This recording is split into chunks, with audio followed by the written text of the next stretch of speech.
তুই যা এই চ্যানেলটিকে ইউটিউব কোম্পানি ব্যান্ড করে দিয়েছে, মানে বন্ধ করে দিয়েছে।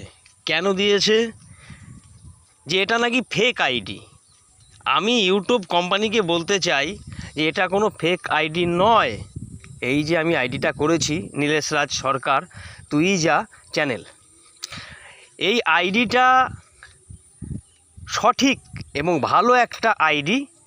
আমার বাড়ি ভারতবর্ষের কলকাতাতে, আমি ভারতবাসী। তো সাইন করতে বলছে, সব ঠিকঠাক আছে, কিন্তু বলছে যে তোমার পাস কি মারো। তা আমার পাস কি যখন মারছি তখন বলছে যে ফিঙ্গারপ্রিন্ট দাও। তো আমার কাছে ফিঙ্গারপ্রিন্ট নেই, মানে আমার ফোনে ফিঙ্গারপ্রিন্ট হয় না।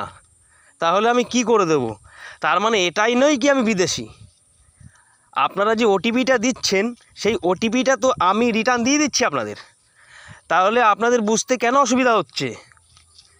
আমার চ্যানেলটিকে ঘুরিয়ে দিন, আমার চ্যানেলটিকে ভিডিও করতে দিন এবং ভাইরাল করে দিন। আপনাদের কাছে অনুরোধ করে বলছি, ইউটিউব কোম্পানিকে আমি অনুরোধ করে বলছি যে আমার চ্যানেলটা ভালো আইডি, সঠিক, আমার ইন্ডিয়ান, আমার কোনো ভুল নেই, প্রবলেম নেই। আপনারা ভালো করে দেখে নিন।